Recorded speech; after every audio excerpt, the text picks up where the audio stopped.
Gracie is the homeowner. We've known each other forever. She's got 3 boys, so she's a mom and she's also working. She works at a sprinkle company. So she's just this busy, busy, busy mom and needed some help. So the kitchen before was fine. Like, it was a white kitchen. She had a really cute teal island.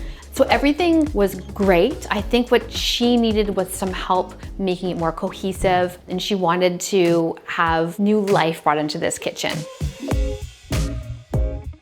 I envisioned from the very beginning, Gracie showed me a rug. It was like an old bath mat, and it had all of the pastel colors, and that's kind of where we jumped off from. The colors were calming and soothing, and I just felt like heart of the home, wanting her to feel hugged, starting off with the pink cabinets. And we also wanted something to complement the countertops and backsplash. So what would work well with those? What would feel like a natural transition? We painted the cabinets a really beautiful, subtle pink Calamine from Farrow. It's just such a classic pink. It's calming and soothing, it's wonderful. And then we paired it with a really nice gold cabinet hardware.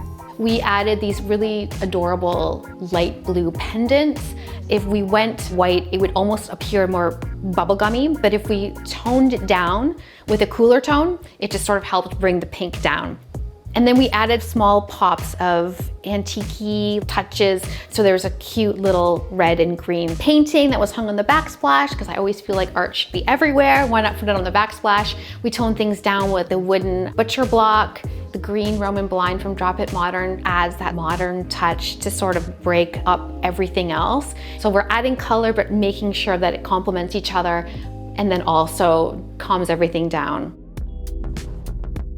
The dining area is a really sweet little spot. We carried the green into the dining room, so it all kind of complements and plays off of each other and sort of speaks to one another.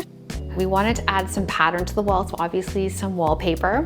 We selected a floral pattern. It's not too feminine. There's some neutral undertones, which helps, I think, with the overall print, but it's still really happy and friendly. It complements the pink cabinets. It pulls in the green from the Roman blind. There's some gold touches in there, so it sort of, again, tones it down and picks up on the gold hardware.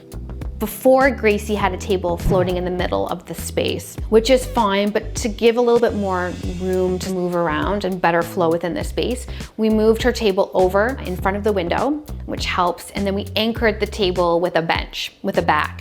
So it felt like it wasn't just this floating bench somewhere. The back really helped stabilize and ground the table. And then the marble top just adds like a different texture in the space, and it feels lighter instead of something like a wooden table. We grounded the table again too with green chairs that match all of the other things that are happening, and it just this fun pop of color. We brought a bunch of styles and married them all together, because if it's one style, it can take over. But we added the mid-century modern table, we added the reeded console, which is that modern touch, is the higher gloss lacquer, which is really, really nice for extra storage. We added some mix between old and new art, which always helps, that contrast, and you need to create balance. Adding many different styles, which help keep it feeling fresh and updated and interesting and adds character and gives the layers in this space, which I think is really, really important.